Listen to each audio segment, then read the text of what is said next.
Go.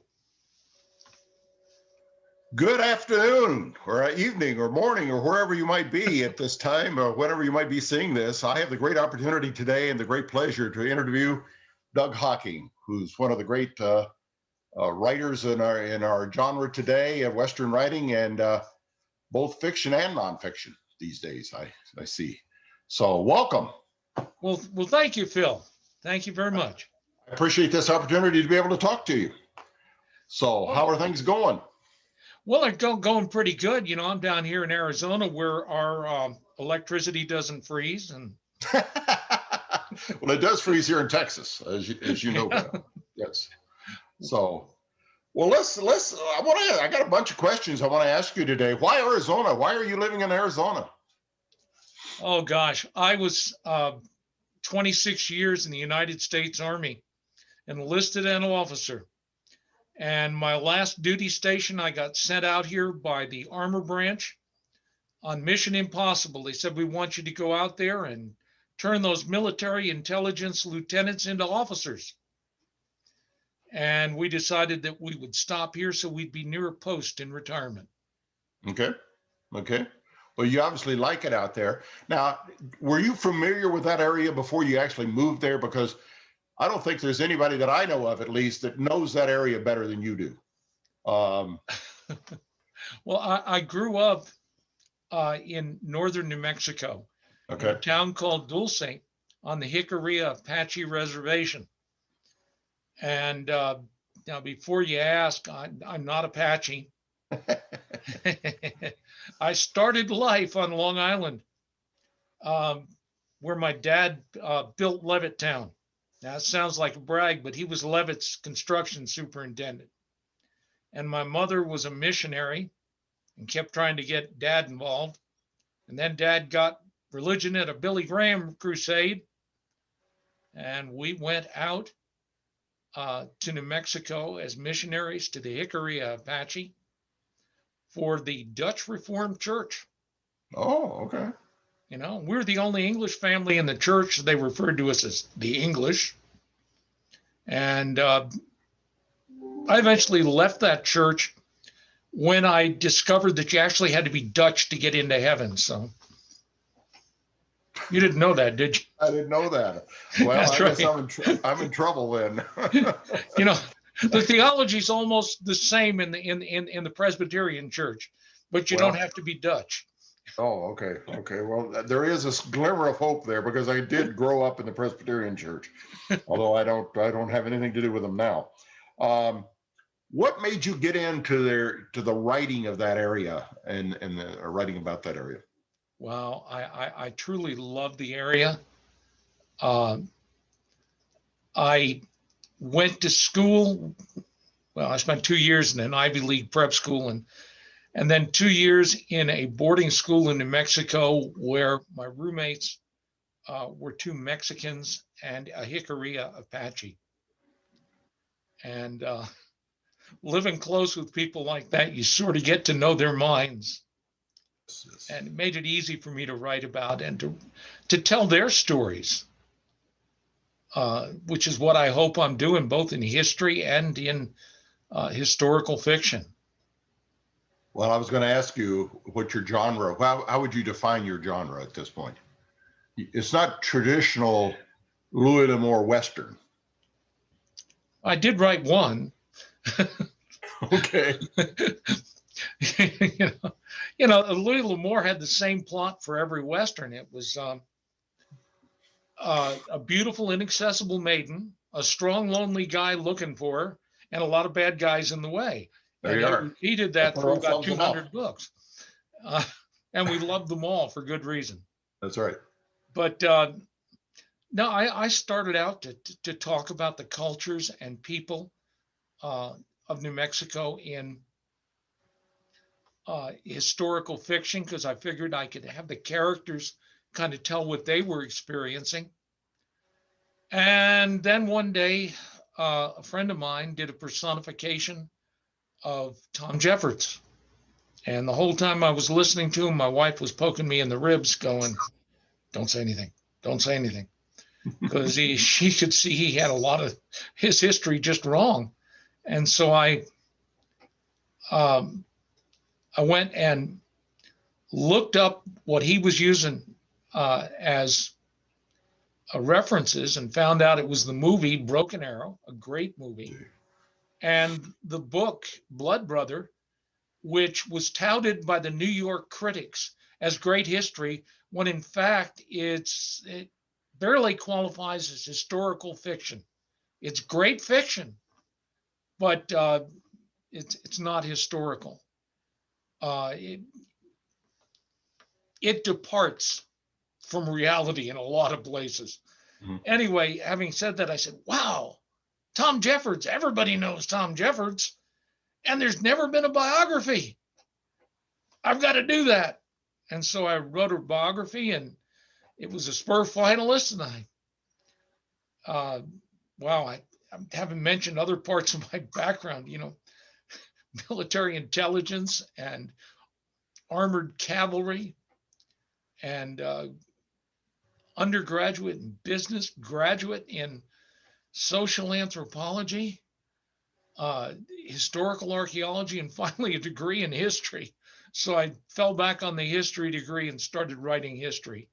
And so far it's won me two Will Rogers medallions and a co-founders award from Westerners International, an award from the New Mexico, Arizona Book Association, and two Spur finalists. So, well, it sounds like you struck gold with that one.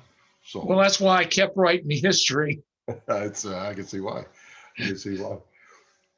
Well, I'm going to go out on a limb here, and based on your comments thus far, that when you read historical things that are inaccurate, to say the least, yeah, that's a pet peeve. Am I correct? It is. And well, it's like I got to writing about Lieutenant Bascom because for 150 years he's been made out to be a real bad guy. Mm-hmm. And the story starts with an NCO who wasn't with Bascom, who convinced everybody he was, and then told a thoroughly untrue story about what had happened. Bascom was sent specifically to talk to Cochise, and everybody believed that Cochise had this captive boy. And from there on out, Bascom dealt with him in a very reasonable manner. But due to misunderstandings, things got out of hand. But how can I put it? Bascom went out with 54 men on a regular expedition. And the NCO says, no, Bascom went out with 12 dragoons, which was odd because Bascom was an infantry lieutenant. And the first Indian we came upon was Cochise, so Bascom blamed him. And it goes downhill from there. Right. Now, how many books have you written? 7. Okay. What was the first one? The first one was Massacre at Point of Rocks, which is still my wife's favorite. It's about the White Wagon Train Massacre and the capture of Ann White and Kit Carson's pursuit of the Jicarilla to get her back. Okay. What's your favorite? Of the 7 books, which is your favorite? The book I always wanted to write, the one that's won a Will Rogers medallion and a co-founders award and was a Spur finalist, is Terror on the Santa Fe Trail, Kit Carson and the Jicarilla Apache. And it covers one of my favorite heroes, Kit Carson, and it lets me talk about the Jicarilla and tell their side of the story, as well as Kit's, about that relationship and how they were impacted upon by the United States, the very unfair ways they were treated. And I find a little pride, and I hope they do too, in the fact that they're the tribe that closed the Santa Fe Trail 3 different times. And then they looked for peace and couldn't get the U.S. Congress to accept a peace treaty. And eventually, while they were at peace, they got attacked by an ambitious lieutenant who horribly misused the ground. He said with 60 men, he could take on the whole Jicarilla Nation. Well, he had 60 men and he took on about 107 Jicarilla warriors and came out with 22 of his dead, 34 wounded, and he was out of ammunition when the Jicarilla broke contact. The Jicarilla lost 2 men. Yeah. Now, you tell me that ain't an overwhelming victory to brag about. So an overwhelming victory. That's an overwhelming victory. What makes you unique as a writer? Growing up on the reservation, living 5 years in China, I got inside the heads of other cultures. I did study in history as well as historical archaeology and social anthro. So I'm coming at a thing from a lot of different directions. The social anthro program I was in was out to prove that it was really science. So we spent a lot of time studying the philosophy of science. And I kind of try to use some of those techniques in writing history. Mm-hmm. Now, do you prefer to write fiction or nonfiction? Nonfiction is much, much harder to write because I got to document every word, especially when I am writing against the accepted understanding of things, as with Bascom. Right. And that's rough. Historical fiction is more fun to write and it goes a lot quicker. Mm-hmm. But I probably write the history better. What do you see in the future of books? Oh gosh, I worry about it. Amazon is doing terrible things to us. Watch them take my books off Amazon. They've got, if you publish with them and follow their programs and let them manipulate your book, they'll get sales for you and you'll end up with almost nothing from them. Mm-hmm. The publishers are pushing against us. We have to have more money because times are tough, and Amazon's pushing back, and bookstores are almost gone. And meanwhile, everybody and his brother is publishing, self-publishing, which is both a good and a bad thing. Mm-hmm. I hope that we have a future, that some of this is going to turn around. Right. There's still people like you and some of our other friends and amigos and ladies of the West that are writing great books, and hopefully the public will keep buying them. Right. Do you do a lot of reading? Yes. And sadly, I read mostly primary sources and don't have much time left for anything else. Okay. Do you remember the first book you ever read that had an influence on you or an impact on you? Sure. I was talking about it just the other day, and we found that we still had it hidden in another part of the house. I've had it since I was 11 years old. Lost Treasure Trails. Really? And it comes up, it's going to come up in the book I'm working on now, which is Working on the Railroad, Train Robberies in the Southern Corridor.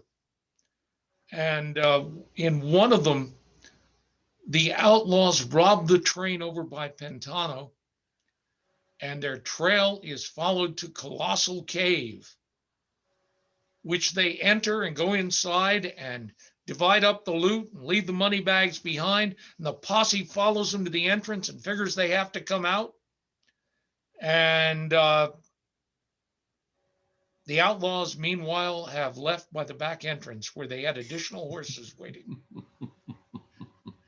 Yeah. And I went to Colossal Cave 30 years ago, and they showed me the money bags right where the bad guys left them. And the only problem is that there's no truth in it.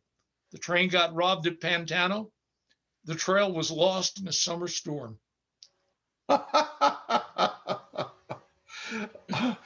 Is there a book or books or author or authors that have influenced your style of writing? Yes. Oh gosh. And my head goes blank.